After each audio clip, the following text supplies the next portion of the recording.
Leading Ladies, a Zambian podcast on historical women leaders. The assumption has been that in our past, women have not made an impact in the healthcare sector.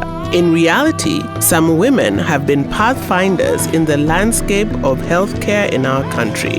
Meet Kapelwa Mwanangumbi Sikota, the healthcare advocate. Kapelwa was the first state-registered nurse of any gender in our history. Kapelwa was born and lived in Mongu District, Northern Rhodesia, now Zambia, on 7th July 1928.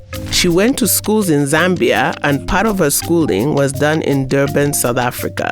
After completing her secondary education, Kapelwa enrolled for training as a registered nurse at Macord Zulu Hospital in Durban. She successfully completed her training as a registered nurse in 1951 and was honored with the award of the Best Nurse of the Year.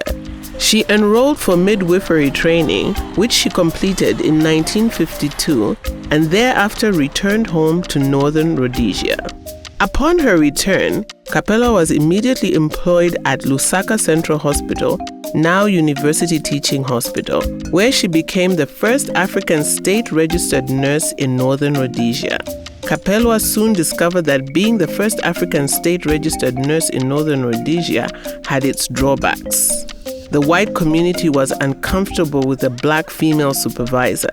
There were no conditions of service for African nurses, and there was no union. Kapelwa fought a lone, hard battle to be put on the same salary scale as her white colleagues with similar qualifications. At every turn, Kapelwa faced discrimination at work.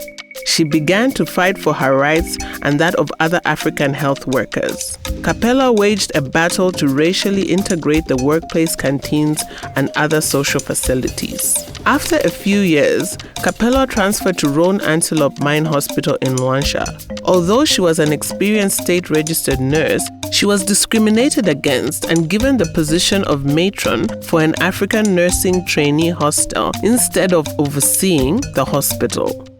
Furious with this blatant career racial discrimination, Kapelwa took her fight all the way to the House of Commons in England. On November 29, 1960, Mr. John Stonehouse, MP, raised her issue and asked the Secretary of State for the Colonies whether he was aware that Mrs. Kapelwa Sikota, a qualified state-registered nurse, was unable to obtain employment in this capacity. Mr. Ian MacLeod, the Secretary of State for the Colonies, was forced to admit that the industry was opening up to persons of all races, and Mrs. Sikota should not be disbarred through discrimination.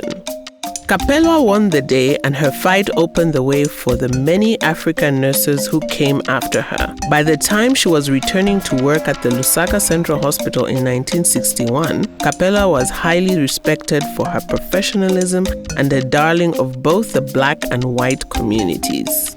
On November 1st, 1964, she was promoted to the rank of Sister in Charge at the University Teaching Hospital, again, the first African in that position.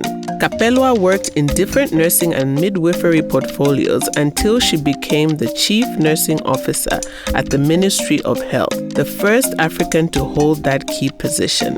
Kapelwa was instrumental in planning and putting up some of the first modern facilities that we see at the University Teaching Hospital today.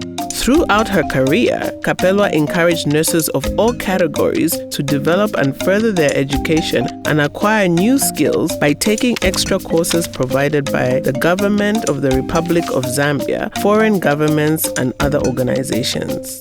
Kapelwa retired from active service in 1984. Kapelwa died on 30th May 2006. Women have been pioneers in the healthcare sector in Zambia.